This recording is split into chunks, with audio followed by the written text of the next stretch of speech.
The desert sun beat down on Fort Carson like a hammer on an anvil, turning the Colorado training grounds into a furnace that separated the dedicated from the desperate. Established in 1942, as America prepared for global war, the base had evolved into something far beyond its original purpose. It was no longer just a training facility. It was a forge where the military's finest were tempered into weapons sharp enough to face threats most Americans would never know existed. There are soldiers you see on television, medals gleaming on dress uniforms, speeches delivered in congressional chambers, parades with flags and fanfare. And then there are the others, the ones without medals on their walls, the ones whose service records disappear into classified archives sealed by presidential authority. The ones who carry scars instead of ribbons, secrets instead of commendations. They don't make the news. They don't give interviews. They exist in the shadows between what the public knows and what keeps them safe at night. This is the story of one of those soldiers, and the day she was forced into the light. Captain Eleanor Blackwood arrived at Fort Carson on a Tuesday morning in August 2024, driving a nondescript sedan that could have belonged to anyone. No fanfare, no welcoming committee, just another transfer processing through the administrative complex with paperwork that made the staff sergeants nervous. The duty officer, a career administrator named Phillips, who had seen 20 years of routine transfers, found himself staring at documents that didn't make sense. Eleanor's file was a patchwork of redactions. Black bars covered everything meaningful, previous assignment redacted, deployment history redacted, combinations visible through the digital encryption, silver star, bronze star with Valor device. But the citations explaining why she'd earned them were buried under classifications he'd never encountered in 2 decades of military service. "Ma'am," Philip said carefully, his eyes tracking between the screen and the woman standing before him, "I'm going to need to verify some of this information with higher authority." Eleanor simply nodded. No frustration, no impatience, just that calm, patient silence that would become her signature over the following weeks. She was 42 years old, though she could have passed for younger if not for something ancient living behind her eyes. Average height, athletic build that suggested functional strength rather than gym vanity. Auburn hair pulled back in a regulation bun that hadn't shifted despite the 100 degrees heat outside. Her uniform was immaculate, but worn in ways that told stories to anyone who knew how to read them. The way the fabric had faded slightly around the knee patches from countless hours in prone shooting positions. The microscopic wear on her cargo pocket from carrying the same leather journal in the same place for years. Phillips made 3 phone calls. The first 2 went to offices at Fort Carson that kicked the question up their respective chains of command. The third call went directly to the Pentagon, to an office whose existence he had to verify through 2 separate directories. The voice on the other end was clipped and final. "Captain Blackwood is authorized. Her presence is not subject to standard verification protocols. Process her transfer and do not make additional inquiries." The line went dead. Phillips looked at Eleanor with new weariness. In 20 years, he'd never received instructions quite like that. Eleanor signed the final forms with precise handwriting and walked out into the August heat, carrying a single duffel bag that contained everything she owned. The first week passed like water through a Saev present, but leaving no trace. Eleanor was assigned to Company B, 3rd Battalion, a mixed unit of soldiers undergoing advanced tactical training. 200 men and women who had already proven themselves capable in conventional operations and were now being evaluated for specialized assignments. These weren't fresh recruits. These were professionals seeking to become exceptional. And from day one, Eleanor made them all look ordinary. The alarm shrieked at 500 hours, dragging soldiers from bunks into the pre-dawn darkness where Sergeant Vivian Ashford waited with the kind of aggressive enthusiasm that marked career NCOs who genuinely enjoyed watching people suffer. 12 Mruck March. Ashford's voice could have cut steel. Full combat load, 65 pounds minimum. You've got 30 seconds to be in formation or you're starting with push-ups. The temperature hovered at 15 degrees F. At Fort Carson's elevation of 635 FT, the thin air turned physical exertion into a test of will as much as fitness. Soldiers stumbled into formation, breath forming clouds in the darkness, bodies still fighting the transition from sleep to readiness. Eleanor appeared in formation exactly on time. Not early, not rushing, simply there, as if she'd materialized from the shadows. Her ruck was precisely packed, weight distributed with mathematical precision. Her boots were laced with tension that would prevent blisters over distance. Everything about her preparation suggested this wasn't her first 12 mi march. It probably wasn't her hunt. Ashford's eyes found Alina immediately. There was something about the new transfer that bothered the sergeant, though she couldn't articulate exactly what. Maybe it was the way Alina stood at attention without visible effort, as if military bearing was simply her default state, rather than something requiring conscious maintenance. The march began in darkness, boots hitting packed earth in rhythm that would deteriorate over the next 2 hours as fatigue separated the capable from the struggling. By mile 3, soldiers were falling behind. Private Hayden Sinclair, 22 years old and built like a college linebacker, was breathing hard, his face flushed despite the cold. Corporal Sullivan Brennan, a weapons specialist with a decade of service, had developed a limp from a hot spot forming on his heel. Alina maintained pace at the front of the formation. Her breathing never changed from the controlled rhythm she'd established in the first 100 meters. Her heart rate, if anyone had been monitoring it, never exceeded 140 beats per minute, well below the threshold where performance degraded. Mile 6 brought the first vomiting. A soldier who'd skipped breakfast and pushed too hard bent double at the side of the trail, losing what little was in his stomach. Others slowed, struggling with the altitude and weight and accumulated fatigue of days of training that never seemed to end. Alina finished 8 minutes ahead of the main formation. Not running, not sprinting to prove a point, simply maintaining a pace that was sustainable and efficient and happened to be faster than everyone else could manage. She wasn't sweating. Ashford watched Alina drop her ruck with precise movements, check the contents with methodical attention, and then stand at ease, waiting for the rest of the company to arrive. There was no celebration, no satisfaction, just that same calm competence that made Ashford want to find something, anything that would crack that professional facade.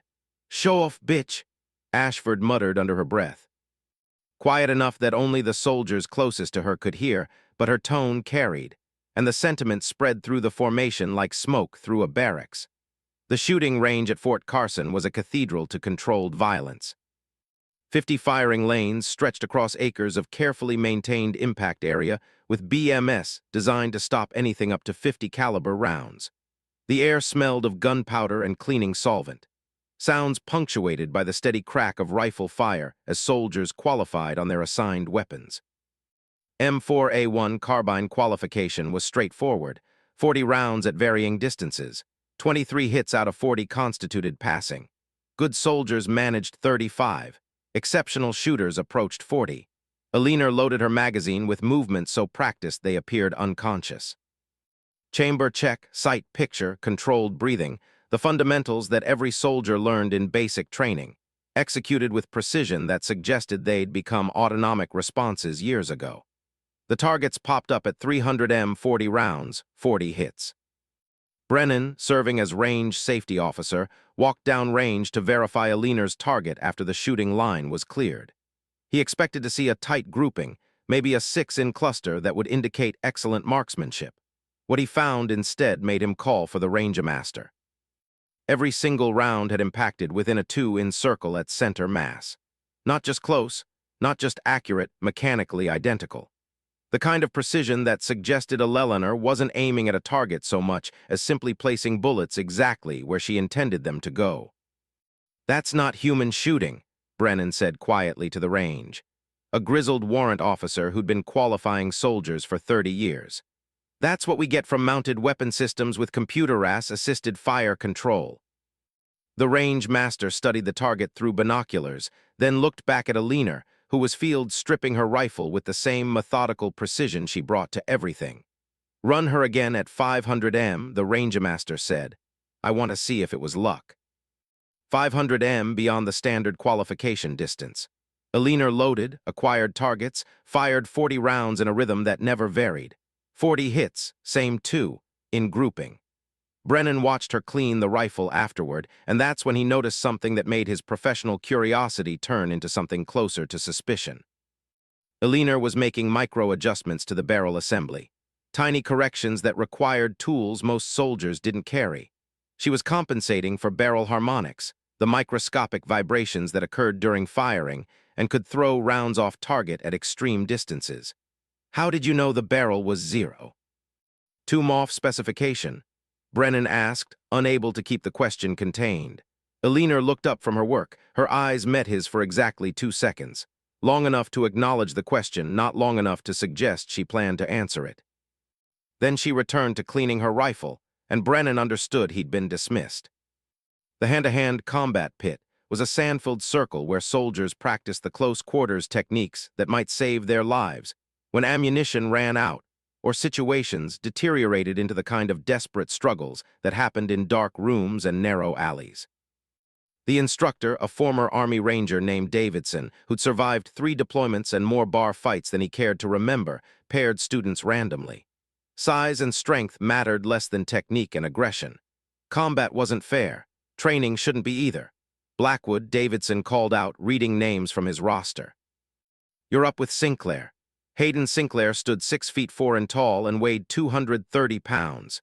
He'd played defensive line in college before joining the military, and his arms looked like they could bend iron bars. He wasn't trying to be intimidating, he just was. Alina stood 57 and weighed maybe 140. The physical mismatch was obvious to everyone watching. Colonel Garrett Thornon observed from the elevated platform overlooking the training pit. He'd made a point of watching Alina since her arrival, trying to understand what made her different, what made her files so classified. What made the Pentagon nervous enough to seal her records under presidential authority. Let's see what the mystery woman can do, Thornon murmured to his aide. Davidson signaled the start. Hayden moved with the cautious respect of someone who'd been taught not to underestimate opponents based on size. He advanced with his hands up, looking to establish a clinch where his strength advantage would matter. 8 seconds later, Hayden was unconscious on the mat with a dislocated shoulder. The silence in the training pit was absolute. Alina had moved with speed that didn't look rushed, fluid, economical, precise. She'd redirected Hayden's momentum, used his strength against him, and applied a joint lock that combined Krav Maga efficiency with system of principles in a way that wasn't taught in any Army combiv's manual. The medic rushed Clear's throat, forward, checking Hayden's vitals and confirming the shoulder dislocation. It would require medical attention but wasn't life-threatening, just painful and humiliating. What the hell technique was that? Davidson asked, his professional curiosity overriding protocol. Alina was already stepping out of the pit, her breathing unchanged. Improvisation, she said simply. It was a lie. That combination of techniques was taught in exactly one place. The classified close-quarters battle course that JSOC operators attended before deployment to the most dangerous assignments on Earth. But Alina didn't explain. She never did. That night, the whispers began in earnest. The mess hall at Fort Carson was a study in controlled chaos. 300 soldiers moving through a cafeteria line that served food with more emphasis on calories than flavor. Finding seats at long tables where conversations range from sports to politics to the eternal military tradition of complaining about everything. Alina sat alone at a corner table, always the same table, positioned where she could observe the entire facility with minimal effort. Her leather journal lay open beside her tray, and she ate with methodical precision while writing notes in handwriting so small that no one could read it from a distance. 3 tables away, Sergeant Vivian Ashford held court with a group of female soldiers who'd gravitated toward her natural charisma and aggressive confidence. Vivian was 29, blonde with the kind of sharp features that photograph well and intimidate easily. She'd built a career on being harder, tougher, and more aggressive than anyone expected, and she defended that reputation with the fierce territoriality of someone who'd fought for every scrap of respect.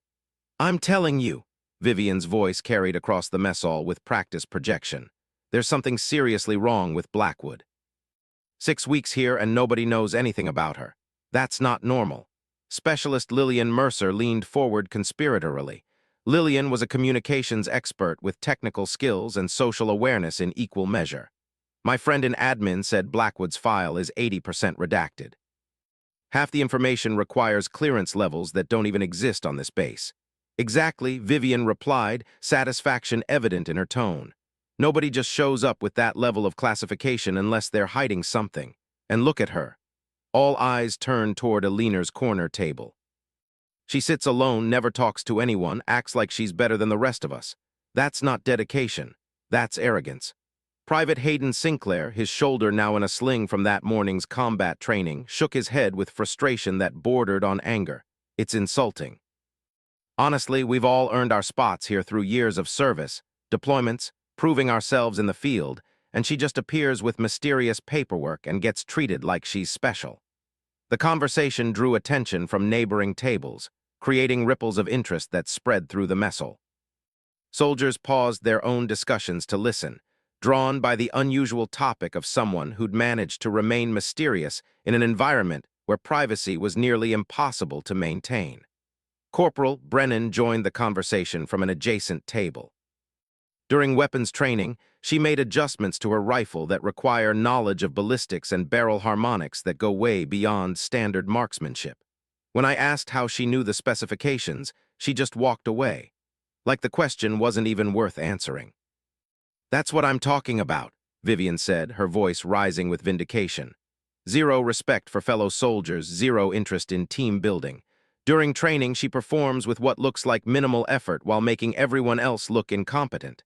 That's not professional excellence. That's contempt. Captain Thornton listened from his position near the officer section of the mess hall. He'd been tracking Alina since her arrival, and what he observed troubled him on multiple levels that he couldn't quite articulate.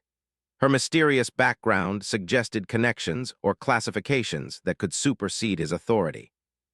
Her performance made other soldiers look inadequate, which reflected poorly on his command. Most importantly, her presence created questions he couldn't answer, and Thornton had built his career on being the officer who had all the answers. He approached Vivian's table with the measured stride of someone whose mere presence altered conversations.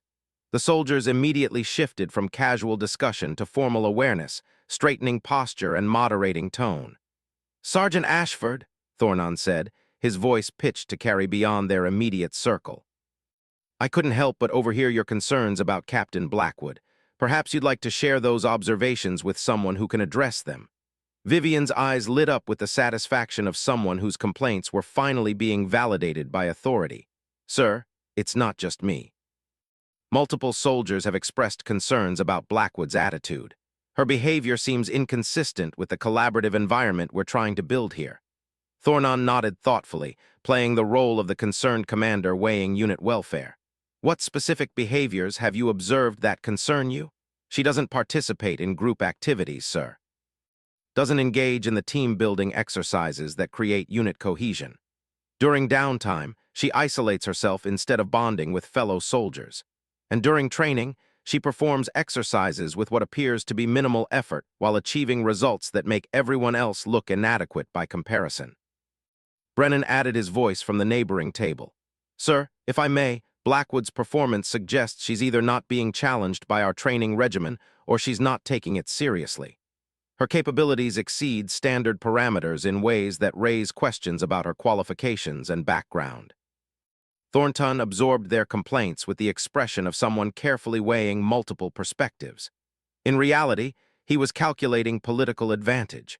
Taking action against a Lelener would demonstrate his willingness to maintain standards regardless of mysterious connections. It would eliminate a source of uncertainty that had been bothering him since her arrival.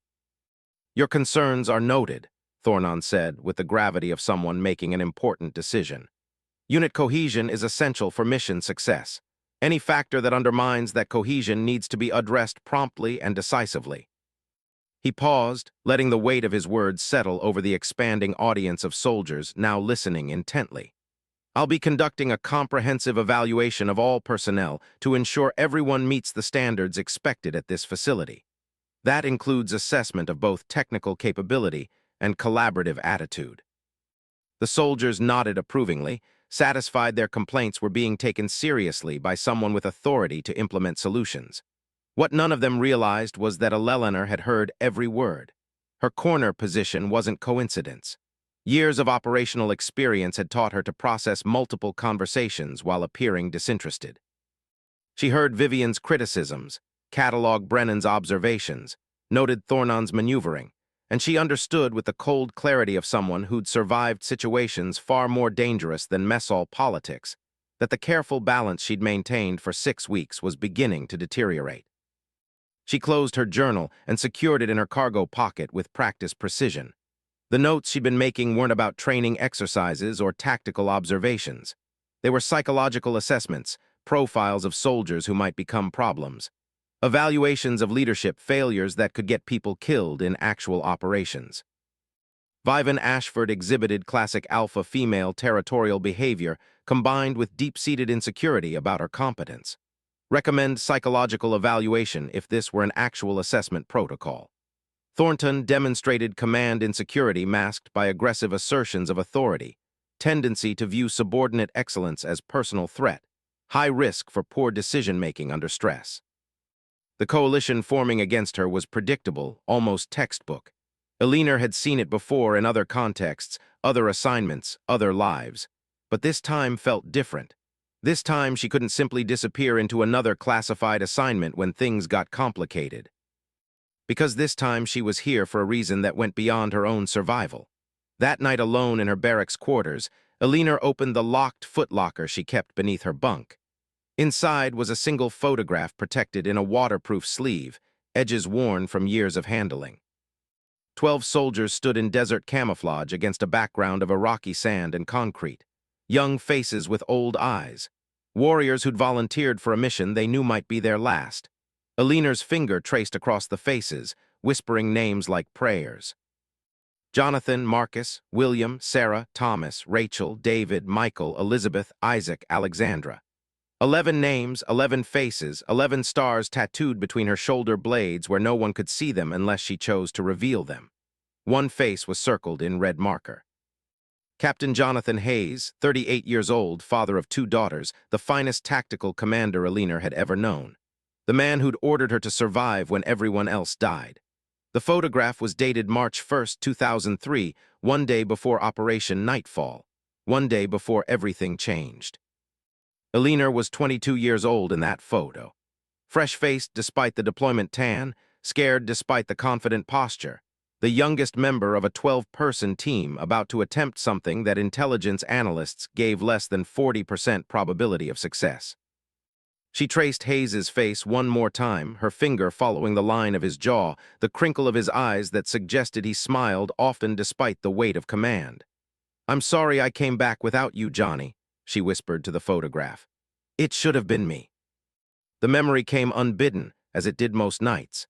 Hayes in the Fallujah safe house reviewing mission parameters one final time. "Ellie, you're the youngest, but you've got the sharpest tactical mind I've ever seen. If this goes sideways, if we get compromised, you extract the intelligence. That laptop is worth more than any of our lives. That's not a request, that's an order." Elena, 22 and terrified but trying to hide it. "I won't leave you behind, sir. I won't leave anyone behind." Hayes had smiled then, sad and knowing and already accepting something Elena couldn't see. "You won't have a choice, Lieutenant.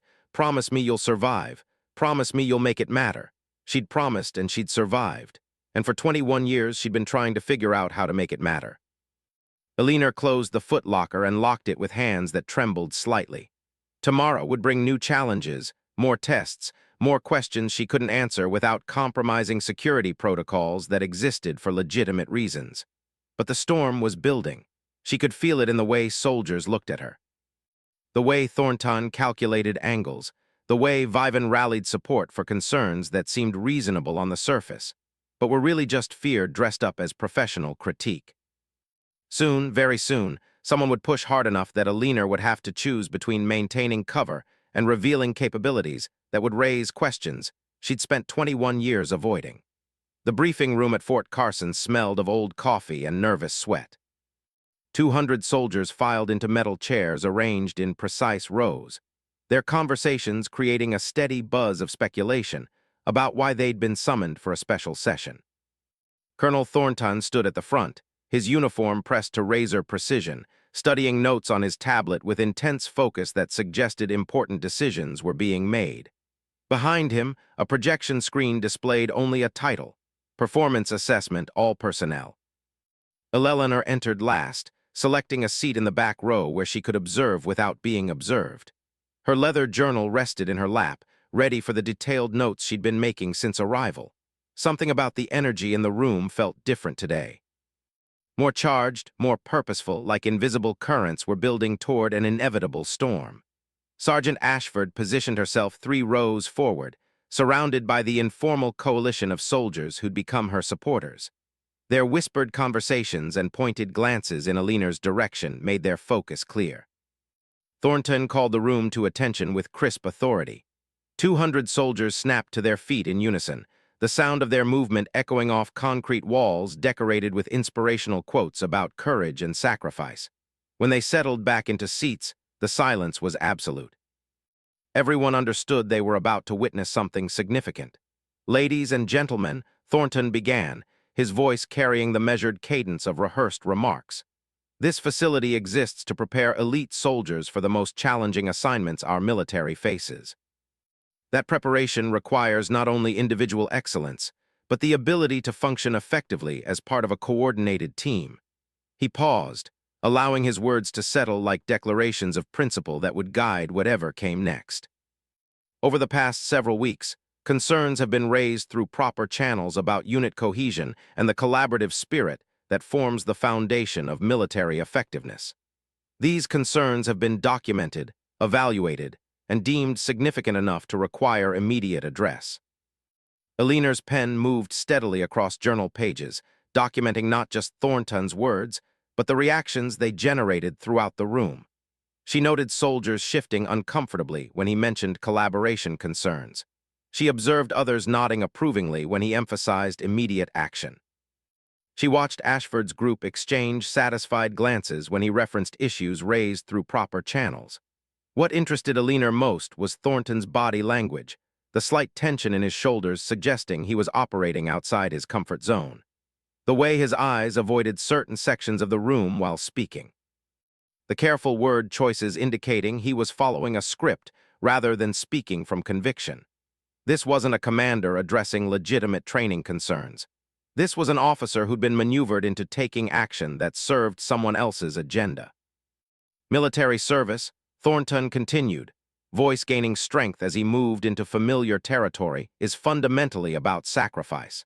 Not just the willingness to sacrifice your life for your country, but the daily sacrifice of individual preferences for the greater good of the unit. Soldiers who cannot or will not make that sacrifice represent a threat to mission success and the safety of their fellow service members. The room remained silent, but Alina could sense the shifting energy as soldiers began understanding this briefing wasn't theoretical. Someone specific was being targeted, and most of them had a good idea who. Thornton's eyes swept the room with practiced authority, making eye contact with soldiers throughout the assembled group before finally settling on Alina's position in the back row.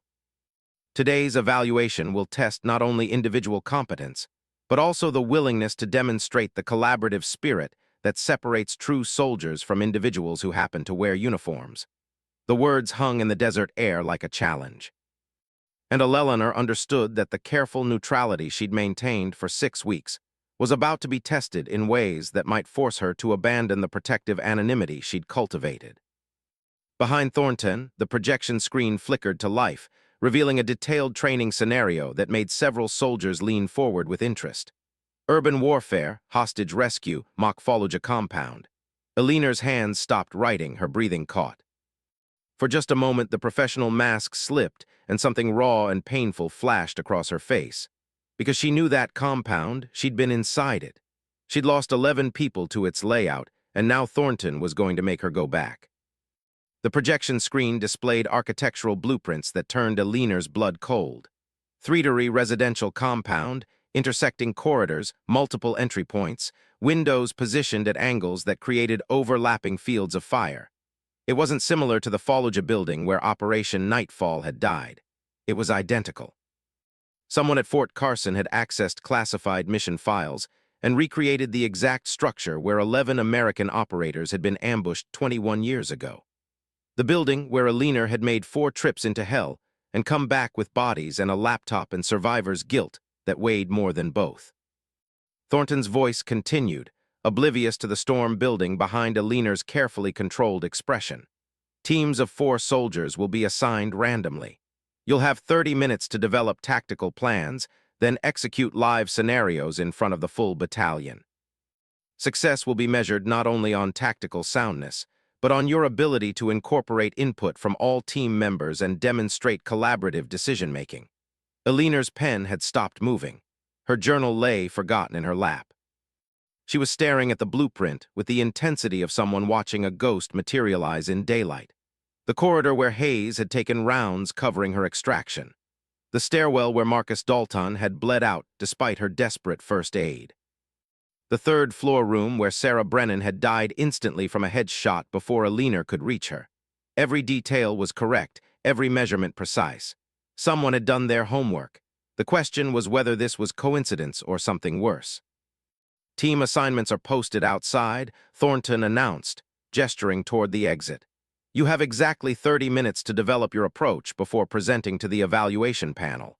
Report to your designated planning rooms immediately. 200 soldiers stood, the sound of their movement creating waves of noise as they filed toward the exits. Eleanor remained seated, her eyes locked on the blueprint, her mind running calculations that had nothing to do with the training exercise Thornton thought he was conducting. If this was the Nightfall compound, then the obvious breach points were traps. The front entrance opened into a fatal funnel with interlocking fire lanes from elevated positions. The western approach looked clear, but led directly into a corridor with no cover and multiple ambush positions. The eastern windows faced afternoon sun that would blind anyone trying to provide overwatch. She'd learned these lessons in blood, watched friends die, because intelligence had been wrong and command had been arrogant, and 12 operators had walked into a building designed to kill them. And now Thornton wanted her to do it again. Eleanor finally stood, moving toward the exit with mechanical precision. Her training was asserting itself, the operational discipline that had kept her alive through situations where hesitation meant death. But underneath that professional control, something older and darker was stirring. Memories she'd spent 21 years trying to bury. The assignment board outside the briefing room was surrounded by soldiers checking team compositions. Eleanor shouldered through the crowd, her eyes scanning the printed lists until she found Team 7. Captain Eleanor Blackwood, Corporal Sullivan Brennan, Private Hayden Sinclair, Specialist Lillian Mercer. Her jaw tightened. This wasn't random assignment. This was surgical strike planning. Brennan had been vocal about her mysterious technical knowledge. Hayden was still nursing the shoulder she dislocated during hand-to-hand training. Lillian was part of Vivian's inner circle, present for every mess hall complaint about Eleanor's antisocial behavior. 3 soldiers who had reason to distrust her. 3 soldiers who would question every tactical suggestion she made. 3 soldiers who'd been selected specifically because they wouldn't make this easy. Thornton was testing her or trying to break her or both. Eleanor committed the names to memory and headed toward the designated planning room, her mind already calculating probabilities and outcomes. She could participate minimally, let them develop their own plan, watch them walk into the same mistakes that had killed Operation Nightfall.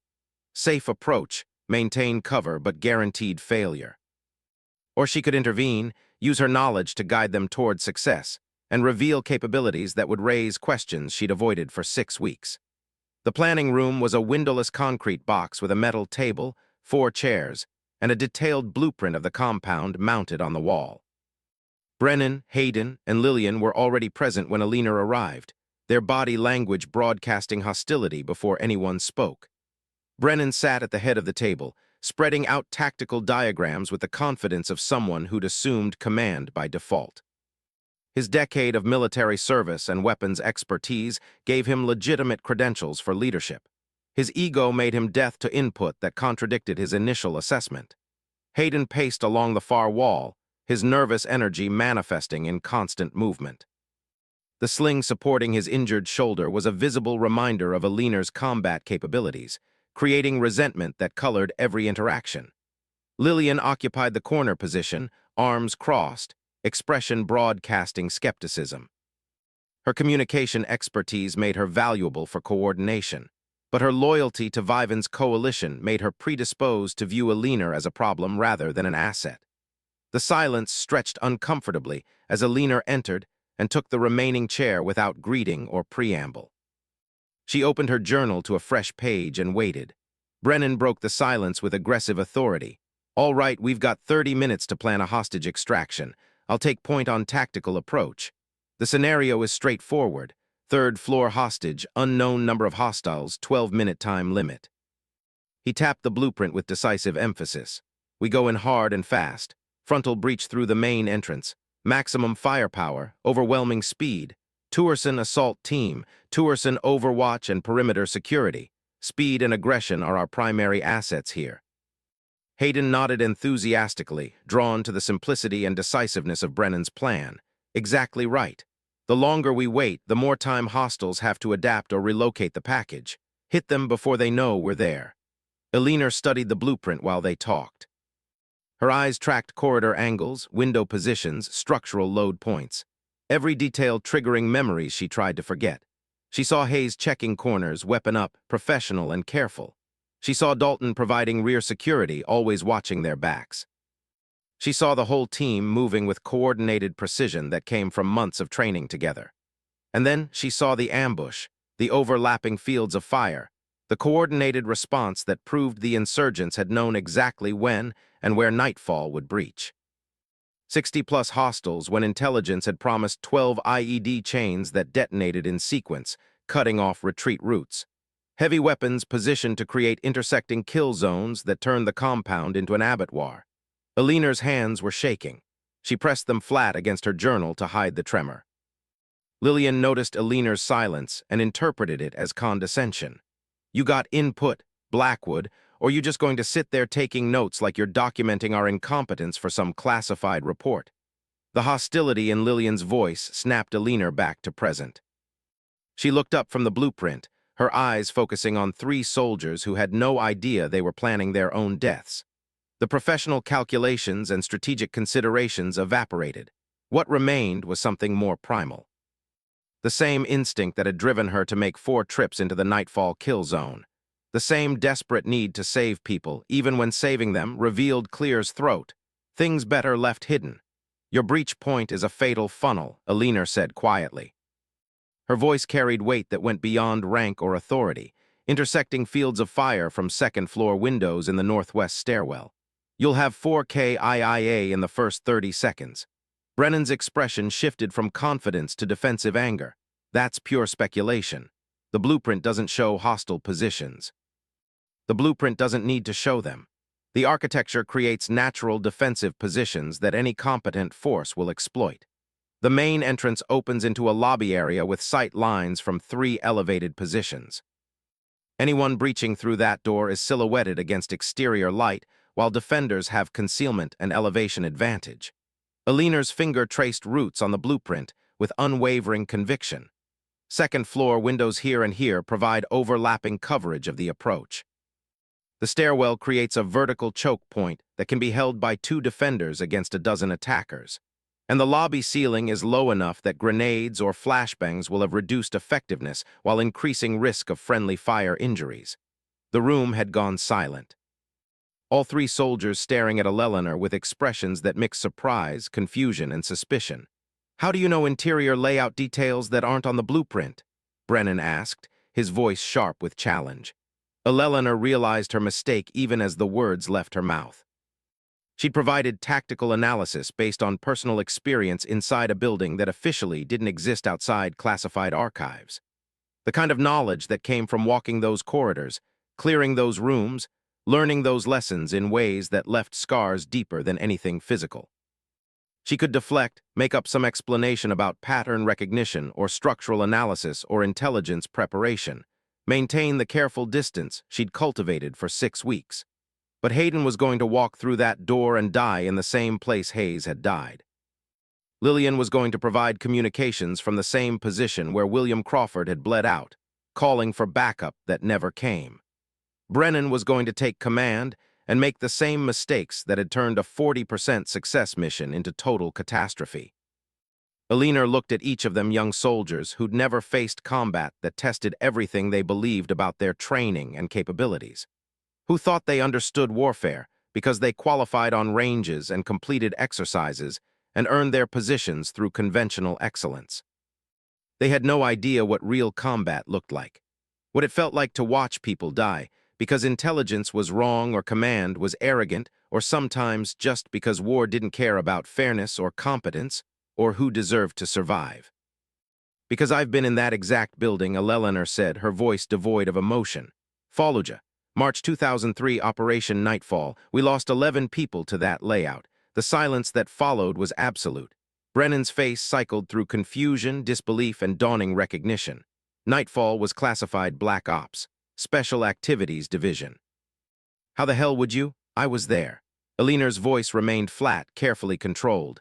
I know that building because I carried 3 bodies out of it while taking fire from positions you're planning to walk directly into. Lillian leaned forward, her hostility replaced by professional shock. Nightfall was 2003. You'd have been 22. Eleanor's hands had stopped shaking. Once the secret started coming out, there was strange relief in not having to hide anymore. Lieutenant Blackwood, Special Operations Liaison, youngest member of a 12-person team that intelligence assessment gave less than 40% probability of success. Hayden's voice came out strangled. My uncle worked intelligence for Iraq operations. He said Nightfall was a myth. Conspiracy Theory 11 KIA with bodies never recovered. Sole survivor disappeared into classified reassignment, not a myth.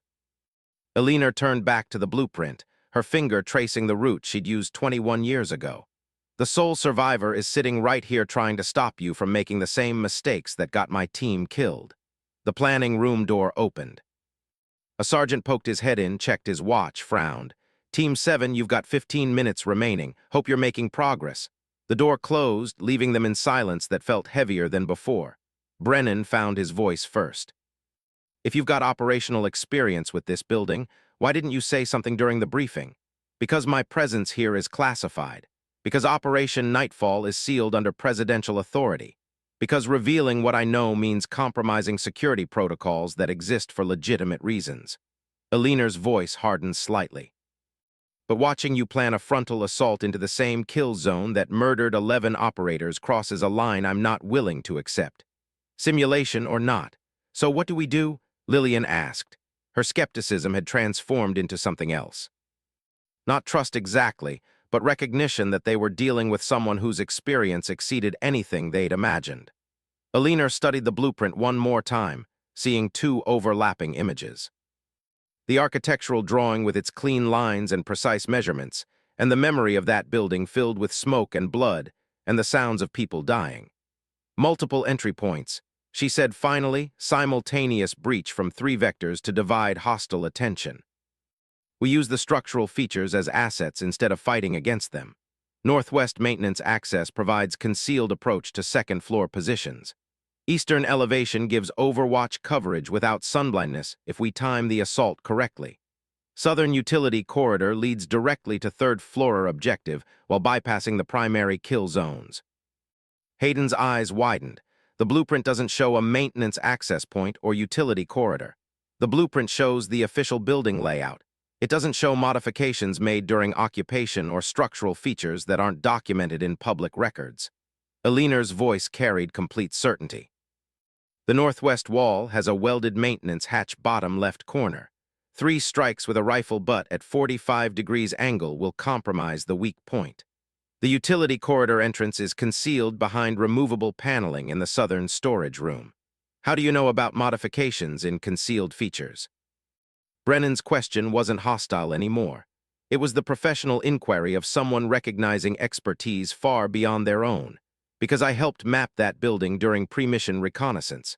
Because I used those routes to extract bodies under fire. Because I've had 21 years to remember every detail of the place where everyone I cared about died. Eleanor looked up from the blueprint, meeting their eyes one by one. You want to know who I really am? Fine. I'm the soldier who survived Operation Nightfall by following orders to abandon her team.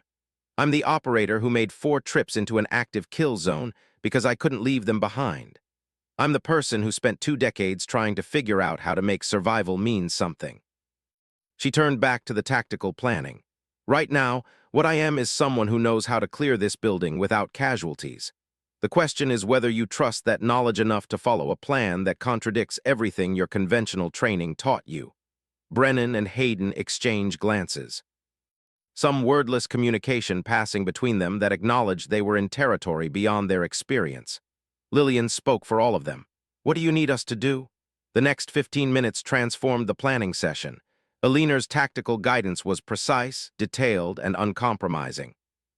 She assigned positions based on individual capabilities they didn't know she'd been assessing for 6 weeks.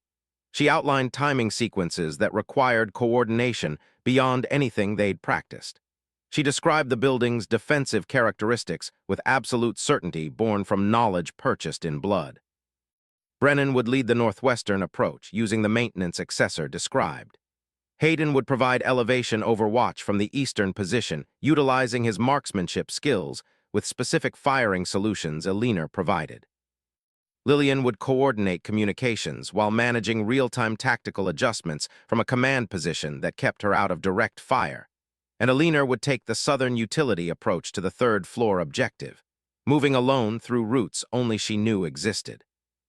It was a plan that utilized each person's strengths while minimizing exposure to the kill zones that had destroyed Operation Nightfall. It was tactically sound in ways that went beyond conventional military doctrine. It demonstrated special operations thinking applied to a scenario that looked simple but contained layers of complexity invisible to ordinary assessment. It was also a plan that revealed Eleanor possessed knowledge and capabilities that couldn't be explained through normal military progression. When the sergeant returned to collect them for the live exercise, Team 7 walked out with a coordinated tactical approach that bore no resemblance to Brennan's initial frontal assault. They also walked out knowing that Captain Eleanor Blackwood was something far more than the mysterious transfer, who kept to herself and performed training exercises with unsettling competence. The question now was what happened when that knowledge reached people who had the authority to demand answers Eleanor couldn't provide without compromising security that had been maintained for 21 years. The main training yard at Fort Carson had been transformed into an arena. 300 soldiers occupied observation bleachers arranged in a semicircle around the mock Fall Fuga compound. The afternoon sun beat down with a kind of relentless intensity that turned physical exertion into an additional enemy combatant. Colonel Thornton stood on the elevated command platform flanked by his evaluation panel. Sergeant Major Patricia Holbrook, 60 years old with a face weathered by 3 decades of military service, including Desert Storm and Gulf War deployments, studied the assembled soldiers with professional assessment. Lieutenant Colonel Marcus Pritchard, 55, with Cold War intelligence background, reviewed digital feeds from cameras positioned throughout the training compound. Eleanor stood with her team at the designated equipment station, drawing her assigned weapons with movements that had become automatic decades ago. Mark 12 Special Purpose Rifle configured for designated marksman role, suppressor to reduce acoustic signature, high magnification optics for precision fire at extended ranges, the kind of loadout that suggested someone had been paying attention to her capabilities. Brennan, Hayden, and Lillian collected their M4A1 carbines and tactical gear with the nervous energy that preceded any exercise where performance would be publicly evaluated. But their nervous energy carried additional weight. Now they knew they were working with someone whose operational experience exceeded anything in their background. Someone whose tactical guidance contradicted their training, but came with the absolute certainty of hard-won knowledge. The question was whether that knowledge would translate to success or expose them all to scrutiny they weren't prepared to handle. Thornton's voice echoed across the training yard through speakers mounted on observation towers. Team 7, you are cleared to begin tactical demonstration. 12-minute time limit for hostage extraction. Your performance will be evaluated on tactical soundness, execution efficiency, and collaborative effectiveness. Simulation rounds are loaded.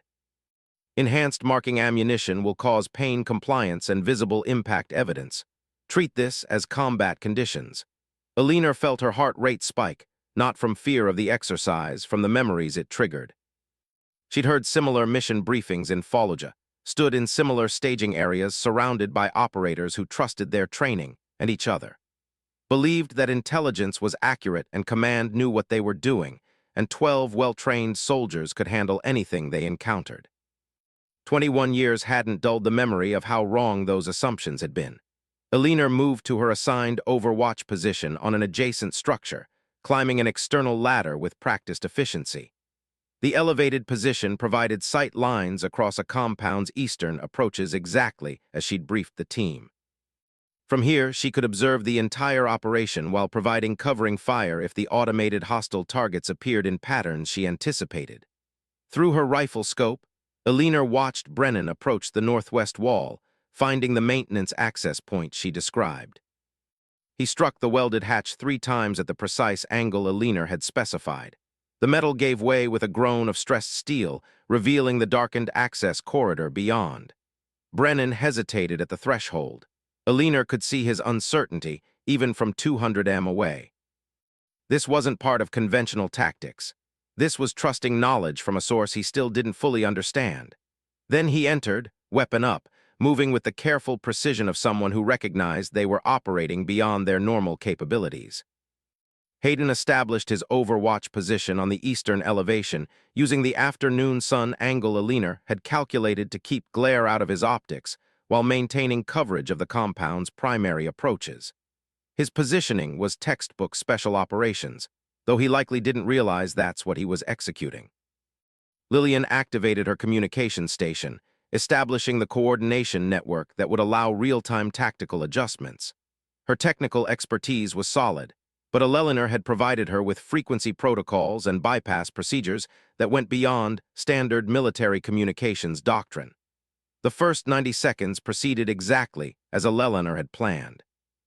Brennan moving through the maintenance corridor towards second-floor positions, Hayden scanning for threats with disciplined fire control, Lillian coordinating movements with calm professionalism. On the command platform, Thornton watched with satisfaction. Sometimes direct action worked. Sometimes conventional training produced results without need for complicated special operations methodology. Then the compound's automated defense systems activated. 8 hostile pop-up targets materialize in elevated positions throughout the compound. Not random placement, precise tactical positioning that created overlapping fields of fire, covering every obvious approach vector. Alina's breath caught. Through her scope, she saw Brennan advancing toward an intersection, his movement confident and controlled. In 10 seconds, he would step into the exact position where Captain Jonathan Hayes had taken rounds 21 years ago. The same fatal funnel where the best tactical commander Alina had ever known had died covering her extraction. The memory crashed over her with physical force. Hayes stumbling, blood spreading across his desert camouflage, his voice on the radio comm despite mortal wounds. "Ellie, complete the mission." That's an order. Alina's hands trembled on her rifle. Her breathing came in short gasps.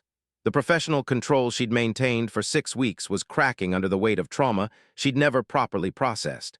Her radio crackled with Brennan's voice requesting tactical guidance for the intersection ahead. Alina's finger froze on the transmit button. Hayes's voice in her memory from their last conversation before insertion. "Save them, Lieutenant.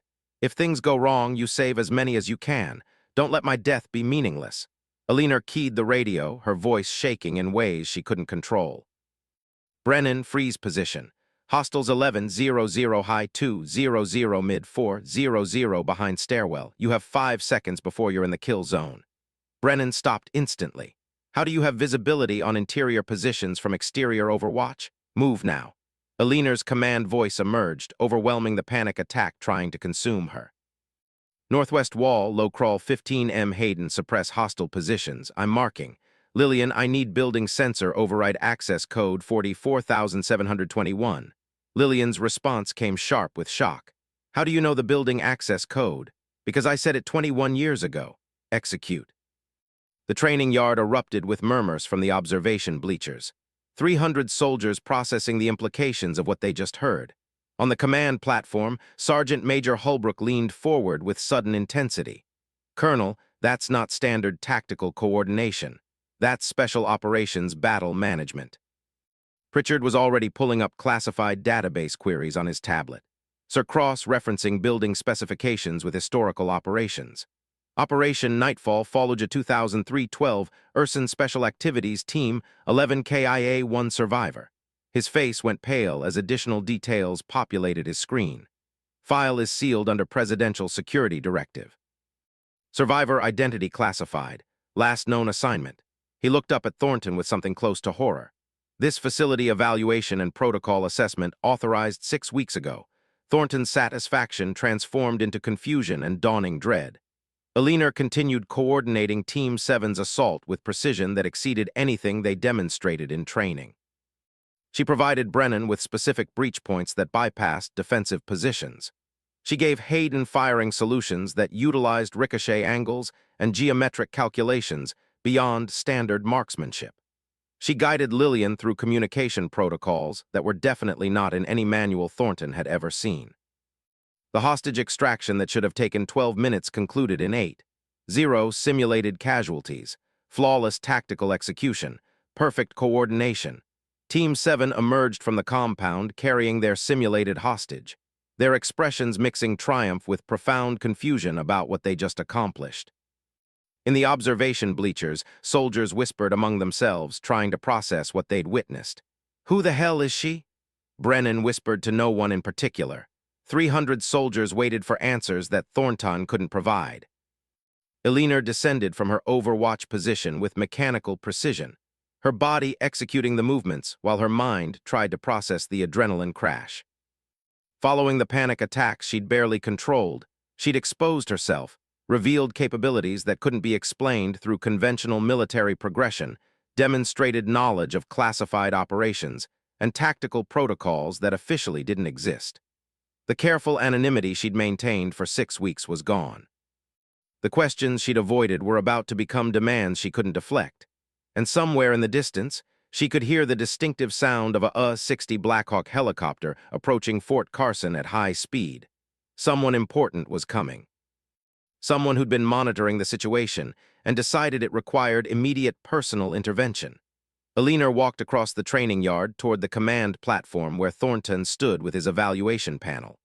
300 soldiers parted to create a path, their eyes tracking her movement with mixture of awe, confusion, and fear. She'd spent 21 years hiding in classified assignments in sealed files, trying to honor Hayes's final order to survive while struggling with guilt that surviving meant 11 better soldiers had died. Now the hiding was over, Thornton's voice carried across the training yard with forced authority. "Captain Blackwood, report to the evaluation platform immediately. Your tactical performance requires explanation." Alina climbed the platform stairs with steady movements that belied the storm inside her.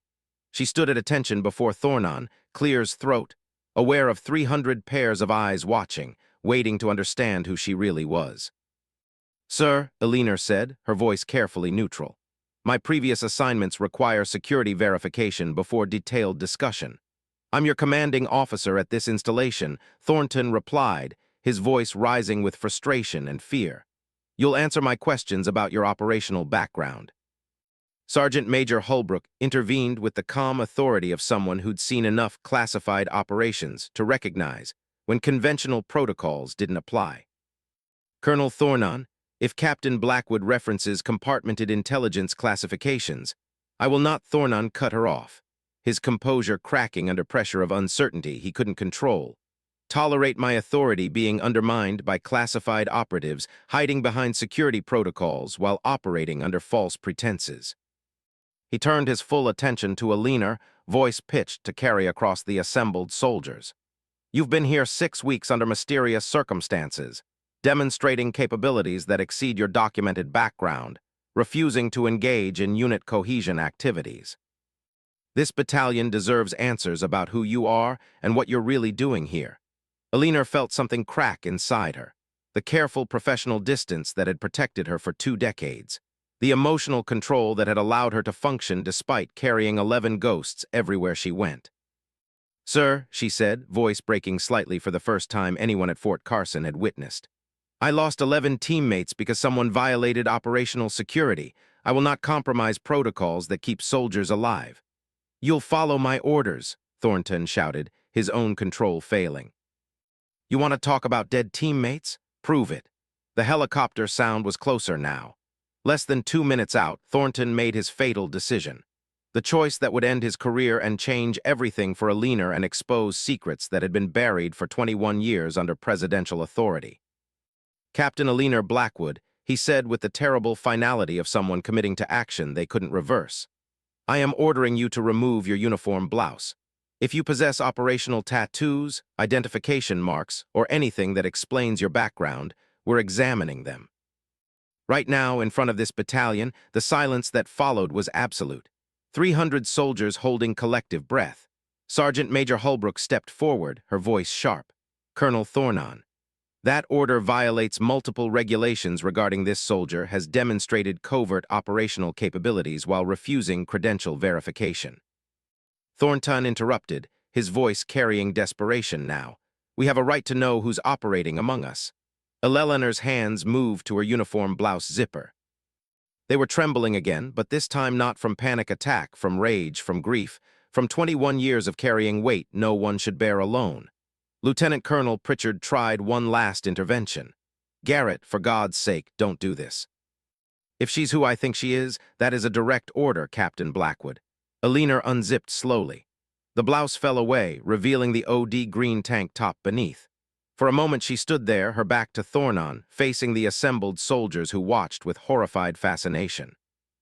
Then she turned slightly, adjusting her position in the afternoon heat. Between her shoulder blades, the iron eagle emerged into sunlight. A snarling eagle's head rendered in precise detail crossed lightning bolts that formed wings of violent grace. 11 stars arranged in a constellation pattern that looked random to most observers, but carried specific meaning for anyone with knowledge of classified special operations.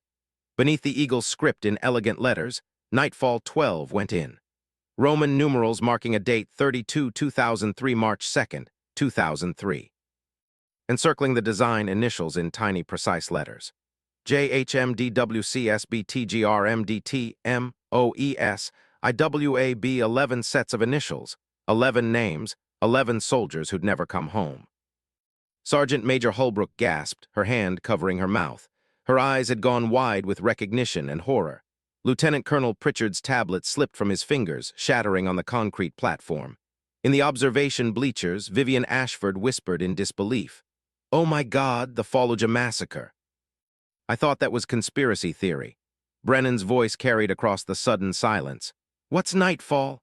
Holbrook answered, her voice shaking. 12-operator team, Fallujah, March 2003. Chemical weapons intelligence retrieval mission. They were ambushed by 60-plus insurgents. Official record shows 11 KIA bodies never recovered under sustained fire. Sole survivor was given classified reassignment, identity sealed under presidential security directive. Hayden stared at Eleanor with new understanding. You were 22 years old.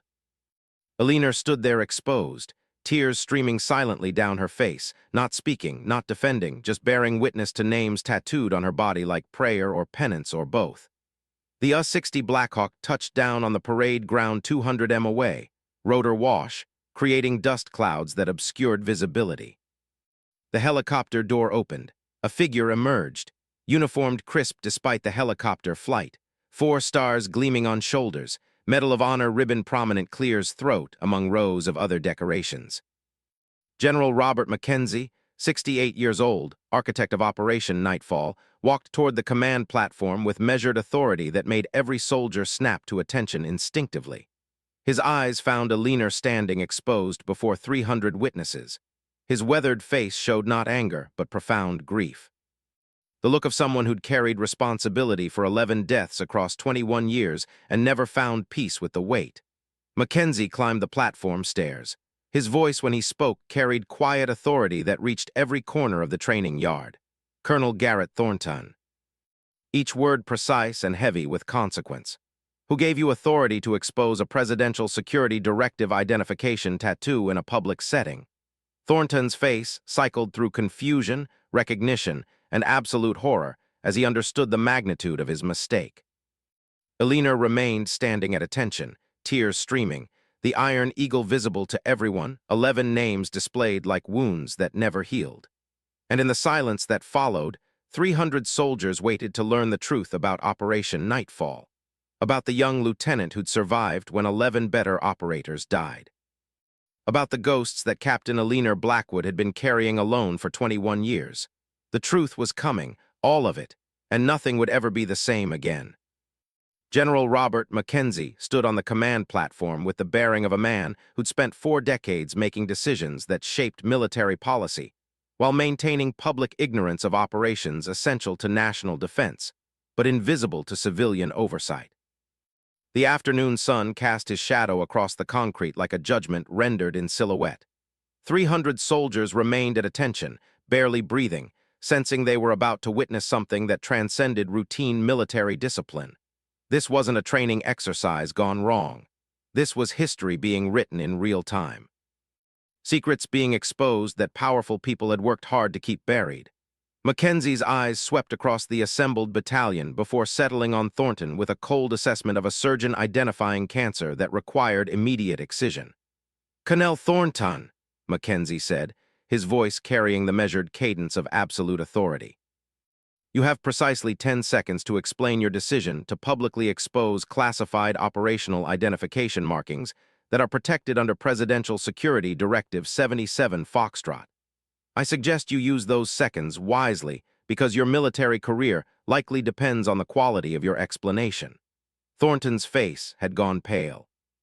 We beat it on his forehead, despite the desert heat grown accustomed to over months at Fort Carson. "Sir, I was attempting to clarify discrepancies in Captain Blackwood's background that were affecting unit cohesion and operational effectiveness.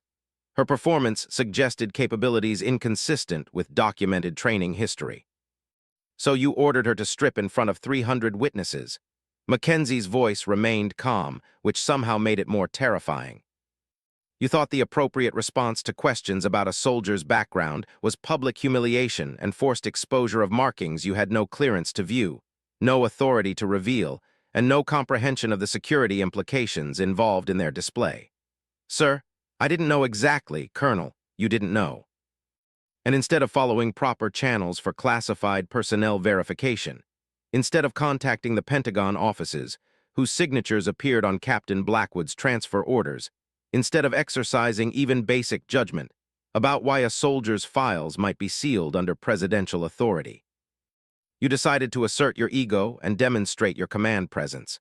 Mackenzie turned toward the assembled soldiers, his voice rising to reach every person in the training yard. "Operation Nightfall, March 2nd, 2003. I was Lieutenant Colonel Robert Mackenzie, commanding special activities in the Fallujah Theater of Operations. Intelligence indicated a chemical weapons stockpile in a residential compound, grid designation 47 Baker. We had a 48-hour window before Hussein's regime relocated the assets to locations we couldn't track." He paused, letting the historical context settle over soldiers too young to remember the early days of the Iraq invasion, when every intelligence report suggested weapons of mass destruction that justified the entire war. "I handpicked 12 operators for the mission, the best I had access to, Tier 1 capabilities across the board. The youngest was a 22-year-old lieutenant named Eleanor Blackwood, promoted in the field for tactical analysis capabilities that exceeded officers with twice her experience. She'd identified patterns in insurgent behavior that saved American lives in 3 prior operations. She had a gift for seeing what others missed. Eleanor stood motionless, her back still exposed, the iron eagle visible to everyone. Tears continued streaming down her face, but she made no sound. 21 years of carefully maintained control had shattered, leaving only raw grief and memories she could no longer contain. Mackenzie's voice took on a harder edge. "Intelligence assessment gave us less than 40% probability of mission success. High risk, high value target. The kind of operation where you send your best people and hope they're good enough to beat the odds. We inserted at 2300 hours on March 1st. Standard infiltration. No complications. The team reached the compound, established positions, prepared for breach." The general's weathered face showed emotion for the first time. Not anger, something deeper and more painful. Lieutenant Blackwood identified thermal signatures inconsistent with intelligence estimates. Instead of 12 hostiles as briefed, her analysis suggested 40-plus combatants inside the compound. She reported this to Captain Jonathan Hayes, the team leader. Hayes had 2 choices: abort the mission based on a junior officer's assessment that contradicted official intelligence, or trust the briefing from command and execute as planned. Mackenzie's voice dropped to barely above a whisper. But in the absolute silence of the training yard, every word carried. Hayes chose to execute, and 30 seconds after breach, the team walked into an ambush that intelligence either missed or never properly assessed. Not 12 hostiles, 60+ with coordinated defensive positions, overlapping fields of fire, and IED chains that cut off retreat routes. The general pulled a tablet from his aide's hands, tapping controls that sent images to the large displays positioned around the training yard. Grainy footage appeared, night vision, thermal imaging, the chaotic hell of close quarters combat in confined spaces where every corner could hide death. Soldiers in the observation bleachers leaned forward, watching tactical footage that was clearly real combat, not training exercise. The distinctive crack of AK-47 fire, the deeper thump of RPG launches, radio chatter growing increasingly desperate as a whelpland operation deteriorated into a desperate fight for survival. Captain Hayes recognized immediately that extraction was impossible with the package secured. Mackenzie continued. He made the hardest decision any commander faces. He ordered Lieutenant Blackwood to secure the intelligence laptop and extract alone. She was the fastest, the smallest, the one with the best chance of making it out alive. The footage showed a figure moving through smoke-filled quarters with desperate speed, dragging someone wounded. Elena flinched watching it, her body remembering even if her mind tried to forget. Lieutenant Blackwood refused the order, Mackenzie said. She made 4 trips into that compound while under sustained fire. 4 trips into an active kill zone to extract wounded and recover bodies. The first trip she brought out Lieutenant Marcus Dalton, wounded Clear's throat with multiple gunshot injuries. He died in the extraction helicopter 6 hours later. She held his hand the entire time. Eleanor's legs trembled. Sergeant Major Holbrook moved quietly to her side, not touching, just present in case she collapsed. Second trip, she went back for Sergeant William Crawford, who'd taken shrapnel from an IED and was bleeding out in a first-floor corridor. She applied tourniquets under fire, dragged him to the extraction point. He died before they reached safety. Blood loss too severe, damage too extensive. The footage continued playing, thermal signatures showing impossible bravery or impossible stupidity, or maybe both at once. Third trip, she attempted to reach Corporal Sarah Brennan, a medic who'd been providing combat casualty care when she took a head shot from a second-floor position. Brennan was 24 years old, wanted to teach history after her service was complete. Elena reached her body, confirmed she was gone, and came back out with Brennan's medical pack because other wounded needed supplies. Mackenzie's voice cracked slightly. Fourth trip, Elena went back for Captain Hayes. He'd been providing covering fire for the team's withdrawal, taking rounds meant for others. By the time Elena reached him, he'd sustained injuries incompatible with survival. She dragged his body out anyway, took fire that grazed her throat. He pointed to the faint scar visible on Elena's neck and nearly died in the process. The general turned off the footage. The displays went dark, leaving only the afternoon sun and 300 soldiers processing information that rewrote everything they thought they understood about combat and courage, and what separated ordinary soldiers from something transcendent. The laptop Elena extracted contained a complete chemical weapons distribution network. Names, locations, transfer protocols. That intelligence prevented WMDs from reaching Al-Qaeda cells operating in 6 different countries. Conservative estimates suggest the information saved 50,000 civilian lives from chemical weapons attacks that were in active planning stages. Mackenzie approached Eleanor, his voice gently. We awarded her the Silver Star for valor under fire. She threw it at me during the ceremony, told me to give it to Captain Hayes's widow and 2 daughters because she didn't deserve medals for being the only one who survived when 11 better soldiers died. Eleanor's voice emerged for the first time since the general's arrival. Raw and broken, they were better. Hayes was the finest tactical commander I've ever known. Dalton watched everyone's backs like we were family. Crawford could defuse any explosive and told terrible jokes even when we were terrified. Brennan saved 3 soldiers' lives before the ambush even started. Her voice trailed off into silence. Mackenzie continued speaking to the assembled battalion. Captain Blackwood has been at Fort Carson for 6 weeks under my direct orders, operating under presidential directive to evaluate training protocols and tactical doctrine. Her mission was to identify weaknesses in our preparation that could get soldiers killed in actual combat. She was supposed to observe quietly, document problems, and report findings without revealing her background or capabilities. He turned cold eyes on Thornton. And you just forced her to expose 21 years of classified service because you couldn't handle a soldier who made you look inadequate by comparison. The words hung in the desert air like a sentence being pronounced. Mackenzie's aide stepped forward with a leather portfolio containing documents that bore official seals and classified markings. Colonel Garrett Thornton, you are hereby relieved of command pending court-martial proceedings on the following charges: unauthorized exposure of classified identification markings, violation of Presidential Security Directive protocols, conduct unbecoming an officer, abuse of command authority resulting in security compromise. Thornton opened his mouth to protest, but Mackenzie cut him off with a gesture. You will surrender your command immediately and report to the Provost Marshal. Your security clearances are suspended pending investigation. You are not to discuss this incident with anyone outside official inquiry channels. Do you understand these orders? Yes, sir, Thornton whispered, his career ending in real time before 300 witnesses. Mackenzie turned to the assembled soldiers. Sergeant Vivian Ashford stepped forward. Vivian emerged from the observation bleachers, her earlier confidence replaced by visible fear. She'd been watching the proceedings with growing horror, understanding that her campaign against Eleanor had contributed to this disaster. Sergeant Ashford, you are charged with harassment of a superior officer operating under classified authority. Captain Blackwood's actual rank and position exceeded your own, a fact that would have been clear if you'd spent less time building coalitions against her and more time examining your own performance. You are reassigned to administrative duties effective immediately. You will never hold leadership positions over other soldiers.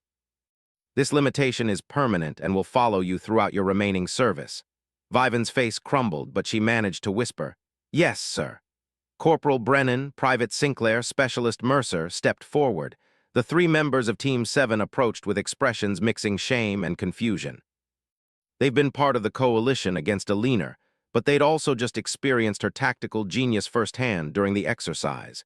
You three are receiving formal reprimands for participating in harassment of classified personnel. However, Mackenzie's voice softened slightly. You demonstrated capacity for adaptation during today's exercise. You listened when Captain Blackwood provided tactical guidance, even though it contradicted your training and challenged your assumptions. That capacity for growth will determine whether you have futures in this military. He gestured toward Eleanor. Captain Blackwood will be conducting tactical training seminars over the next month. You three are assigned to assist her. Learn from someone who survived situations that would have killed most soldiers. Maybe you'll become the kind of operators who can pass that knowledge to the next generation. Brennan spoke quietly. Sir, we owe Captain Blackwood an apology. We judged without understanding. We saw her silence as arrogance when it was. He struggled for words. PTSD, Mackenzie supplied, survivor's guilt.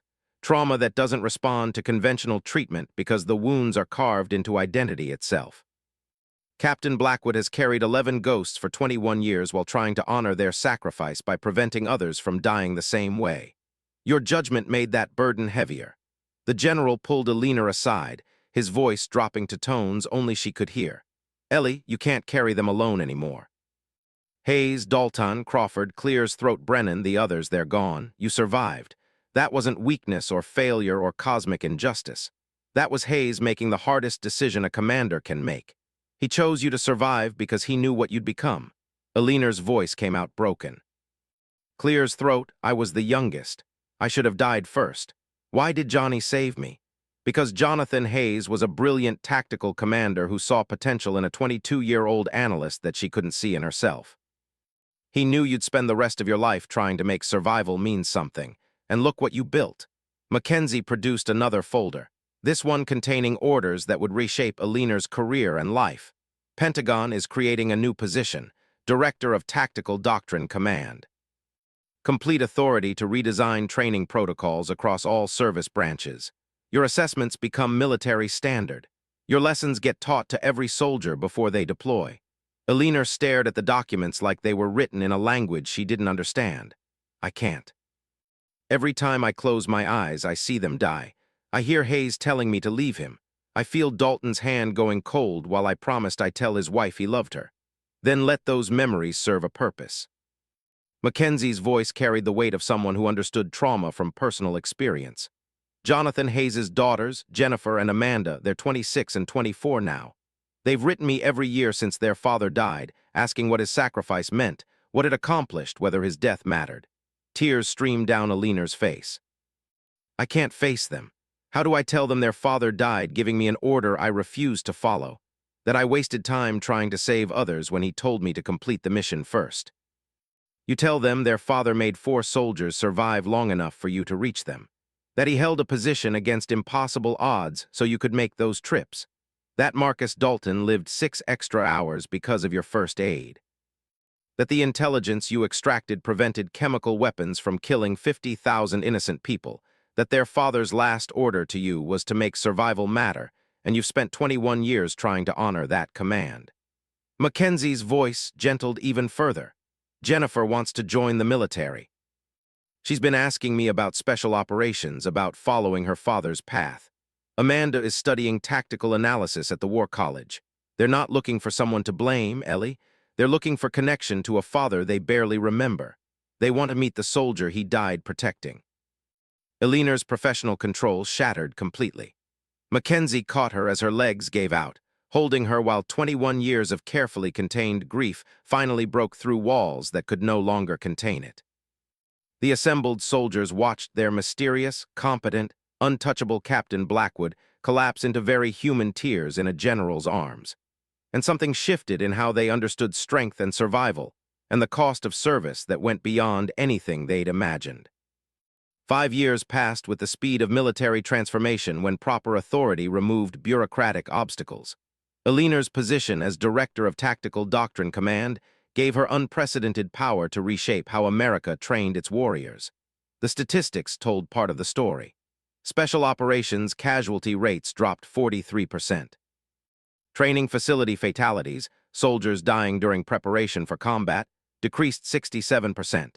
Mission success rates across all service branches improved 51%. Protocol redesigns totaling 127 separate doctrine changes filtered through every level of military training. But statistics couldn't capture the cultural transformation Alina initiated. Her core principle, never underestimate capability based on surface appearance. Never assume silence means weakness. Never mistake quiet competence for lack of dedication, became foundational doctrine taught to every new recruit. The Iron Eagle tattoo that had ended her anonymity became a symbol throughout military culture.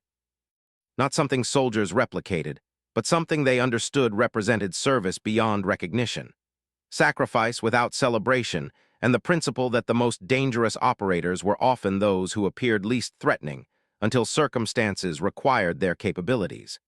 Alina's training facility visits became legendary.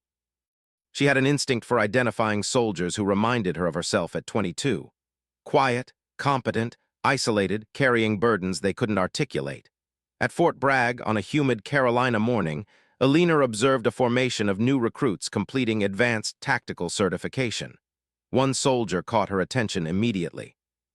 Female, late 20s, perfect scores across every evaluation, eating alone, never speaking unless required. The platoon instructor was preparing to counsel the soldier about poor team integration when Alina intervened. "Let me talk to her," Alina said quietly. The instructor recognized Director Blackwood and stepped aside immediately. Alina's reputation preceded her everywhere now. The woman who'd survived Operation Nightfall, the operator who'd redesigned how America trained for war. The living reminder that capability often wore unexpected faces. Alina sat beside the young soldier in the mess hall, not speaking immediately, just present. Finally, the soldier looked up from her meal with weary eyes that held depth, suggesting experience beyond her apparent age. "Ma'am," the soldier clears throat, asked cautiously, "what was his name?" Alina's question was gentle, carrying certainty that made assumptions unnecessary. The soldier's face crumbled slightly. "How did you know? The way you maintain your rifle like every motion is a prayer. The way you sit alone but watch everyone. The way you perform perfectly but take no joy in excellence. I know because I've been exactly where you are." The soldier's voice came out broken. My brother, Sergeant William Hartwell, training accident last year. I was supposed to be there. I could have prevented it if I just a leaner held up a hand. Clears throat, stopping the spiral of guilt in self-armation. What was his name? Not his rank, his name. Clears throat Billy. Everyone called him Billy. Tell me about Billy, not about how he died. Tell me who he was. Over the next hour, Eleanor listened while the soldier talked about a brother who'd loved terrible action movies, who'd called their mother every Sunday without fail, who'd believed service mattered more than personal ambition. And slowly through the telling, the soldier's isolation began cracking. I thought staying silent honored him, the soldier finally said. I thought if I just performed perfectly and never complained and never failed, somehow that would make his death mean something. Eleanor recognized the logic. She'd lived it for 21 years. Let me tell you about my team, Eleanor said softly. Jonathan Hayes, we called him Johnny. He was 38, father of 2 daughters. He taught me everything about tactical command. Made terrible dad jokes during mission prep. Believed absolutely that leadership meant putting your soldiers' lives ahead of your own. She continued through all 11 names, providing details that humanized each person beyond their operational roles. Marcus Dalton's obsession with science fiction novels, William Crawford's terrible singing voice, Sarah Brennan's dream of teaching history. Each name a person, not just a casualty statistic. The silence doesn't honor them, Eleanor concluded. Teaching others does. Making sure the next generation survives to build their own legacies does. Billy would want you to live fully, not exist as a memorial to his death. The soldier, Specialist Jessica Hartwell, Eleanor learned, looked at the director of Tactical Doctrine Command with new understanding. How do you do it? How do you carry them and still function? By making survival mean something. By teaching lessons learned in blood so others don't pay the same price. By accepting that grief doesn't disappear, but purpose can transform it into something that saves lives. Eleanor stood preparing to return to her official duties. You're assigned to my next tactical seminar. 6 weeks intensive training and protocols that kept me alive when 11 better soldiers died. You'll learn what Billy would have wanted you to know. Then you'll teach it to someone else. That's how we honor the dead. We keep them alive by making sure their lessons survive. Jessica nodded, tears streaming, but something like hope emerging through the grief. 3 months later, Eleanor was working late in her Pentagon office when her assistant announced an unexpected visitor. Ma'am, there's a civilian here. Says he has an appointment, but I don't see it on your calendar. Eleanor looked up from tactical assessment reports to see Garrett Thornon standing in her doorway. 5 years had aged him significantly. Gray hair, deeper lines around his eyes, the bearing of someone who'd learned hard lessons through personal catastrophe. He wore civilian clothes, business casual, unremarkable, the uniform of someone who'd left military service and found purpose elsewhere. Director Blackwood, Thornon said carefully, I don't expect you to give me time, but I'd appreciate 5 minutes if you can spare them. Eleanor studied him silently, then gestured to the chair across from her desk. Sit. Thornton sat, his movements cautious, like someone approaching something dangerous. I've been working with veteran transition programs for the past 4 years, helping soldiers find purpose after service, especially those who left under difficult circumstances. How's that going? Eleanor's voice was neutral, giving nothing. Better than I deserve. One of the veterans I'm mentoring is a Marine, 23 years old, deploying to Syria next month. His tactical training use protocols you designed. The Blackwood Doctrine, they call it real-time tactical adaptation, emphasis on junior soldier initiative, trust in field intelligence over command assumptions. Thornton's voice carried genuine emotion. That kid is going to survive situations that would have killed Marines a decade ago because you rebuilt how we train. Because you took 21 years of survivor's guilt and transformed it into systematic excellence that saves lives.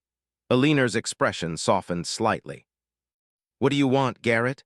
To apologize, really apologize, not the performance I'd give to protect my career. I measured competence by conformity. Saw your difference as threat instead of asset, built a case against you because you made me feel inadequate, then hid that insecurity behind concerns about unit cohesion. He met her eyes directly. I humiliated you in front of 300 soldiers because my ego mattered more than protocol or basic human decency. I exposed trauma you'd carried privately for 2 decades because I couldn't handle a subordinate whose capabilities exceeded my understanding. There's no excuse for that. I'm sorry. Aliner studied him silently, then spoke with unexpected gentleness. You made mistakes, Garrett, cost yourself everything, but you learned from it. That's more than most people manage. Your program has saved lives, Thornton continued. The veteran I mentioned, his name is Connor. He talks about the Blackwood Doctrine like it's scripture, tactical flexibility, trust field assessment. Never assume intelligence is complete. He's going to come home because you turned survival into teachable doctrine. Aliner's voice carried weight when she responded. Captain Hayes would be proud of you, Garrett. Not for what you were 5 years ago, but for what you became after failing. Growth takes courage. Using failure to help others takes character. Thornton's eyes glistened. Thank you for that. I don't deserve it, but thank you. After he left, Aliner returned to her desk in the endless stream of tactical assessments requiring review. But her mind wandered to the wall of photographs across from her workspace. The original Operation Nightfall team photo occupied the center position. 12 operators in desert camouflage, young and confident, and completely unaware that 11 of them had Clear's throat. Less than 48 hours to live. Surrounding that central image were dozens of other photographs. Graduating classes from tactical seminars Eleanor had personally conducted. Soldiers who'd survived deployments using protocols she designed. Letters from family members thanking her for training that brought loved ones home alive. And in the corner, a framed letter from Jennifer and Amanda Hayes, Captain Jonathan Hayes's daughters, now 26 and 24 years old. Aliner had met them 3 years earlier, 18 years after Fallujah, a meeting she'd postponed for so long out of shame and grief. The letter read, Director Blackwood, thank you for finally telling us about Dad. Not the sanitized version from official casualty notifications, but who he really was. The jokes he told, the way he cared for his team, the decision he made to save you because he knew you'd spend your life honoring that sacrifice. We understand now what his death meant. Not just the intelligence you extracted, but the thousands of soldiers who have survived because you turned his final order into a life's mission.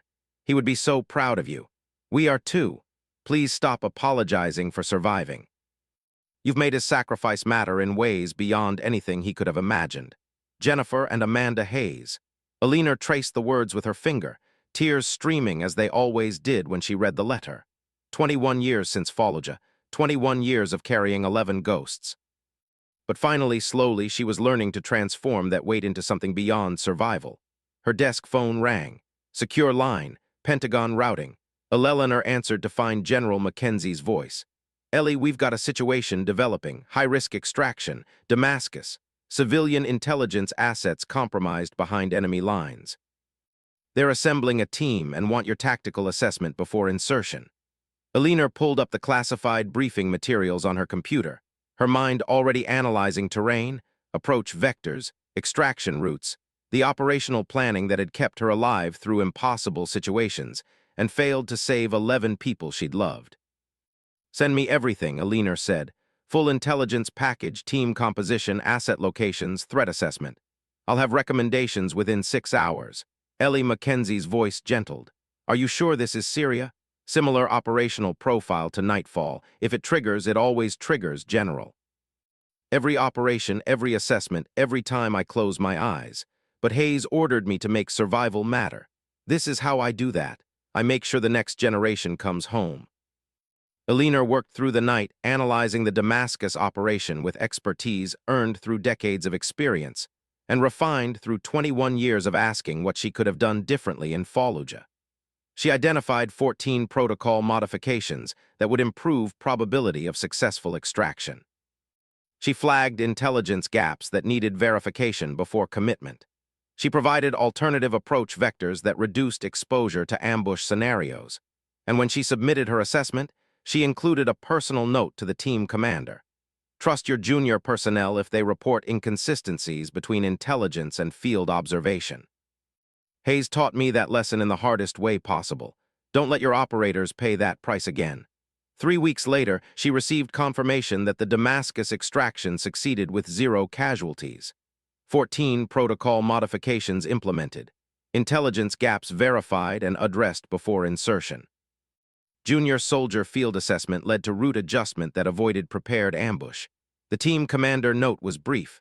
Your protocols saved 6 American lives and 4 intelligence assets. Hayes would be proud. We all are. Alina added the note to her wall of photographs. Another piece of evidence that survival could mean something beyond guilt and grief. That night, alone in her quarters, Alina opened the locked box containing the original Nightfall team photo. She traced each face with familiar reverence, whispering names like prayers. Jonathan, Marcus, William, Sarah, Thomas, Rachel, David, Michael, Elizabeth, Isaac, Alexandra. But this time the litany felt different.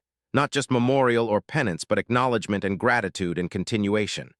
Rest easy, warriors, Alina whispered to 11 faces frozen in time. We've got the watch now. Your lessons live.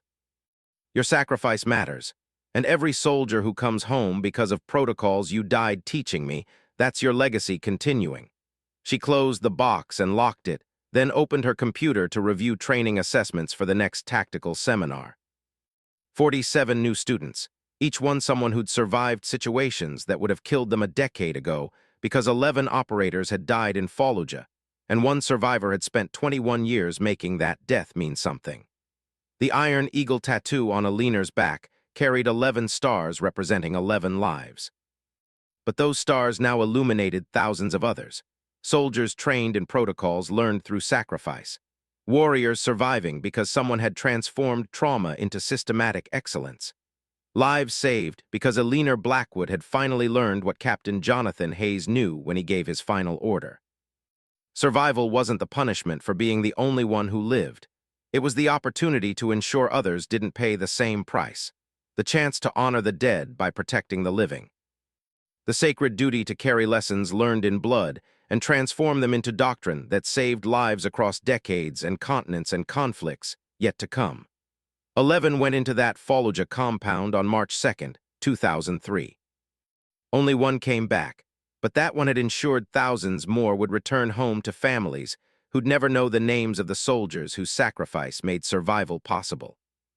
Alina Blackwood, Director of Tactical Doctrine Command, formerly Captain Alina Blackwood, Snort's formerly Lieutenant Alina Blackwood, sole survivor of Operation Nightfall, closed her computer and allowed herself something she denied for 21 years.